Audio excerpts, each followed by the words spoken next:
பாமகவில் ராமதாஸ் அன்புமணி இடையே கருத்து வேறுபாடு நிலவி வரும் சூழலில் அக்கட்சியின் மாநில செயற்குழு கூட்டம் ஓமந்தூரில் நடத்தப்படும் என அறிவிக்கப்பட்டுள்ளது.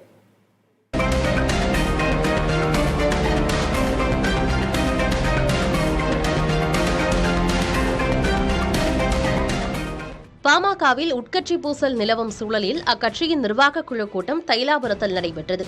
கட்சியின் நிறுவனர் ராமதாஸ் தலைமையில் நடந்த கூட்டத்தை வழக்கம் போல அன்புமணி மற்றும் அவரது ஆதரவாளர்கள் புறக்கணித்தனர்.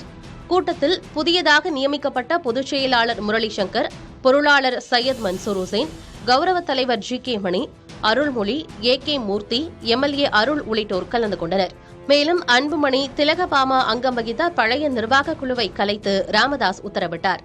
கூட்டத்தில் கட்சியின் செயற்குழு கூட்டத்தை வரும் 8ஆம் தேதி ஓமந்தூரில் நடத்த முடிவெடுக்கப்பட்டது. இதனிடையே பாமக மீண்டும் பழைய நிலைக்கு திரும்ப ராமதாஸ் அன்புமணி நேரில் சந்தித்து பேச வேண்டும் என அக்கட்சியின் கௌரவ தலைவர் ஜி.கே. மணி வலியுறுத்தியுள்ளார்.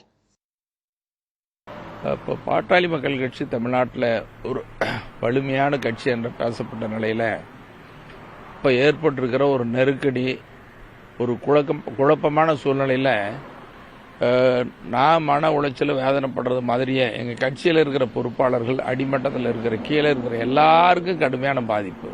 இது மாறணும், மீண்டும் பழைய நிலைமைக்கு வரணுங்கிறதா என்னுடைய விருப்பமாக ஆசை. எங்கள் இயக்கத்தில் இருக்கிற எல்லாருடைய ஆசையும் அதுதான். அதனால் இதுக்கு தீர்வு என்ன, முடிவு என்னன்னா, இருவரும் ஒரே இடத்தில் அமர்ந்து பேசி அவங்களா முடிவு பண்ணால் ஒழிய வேறு தீர்வு ஏற்படாது.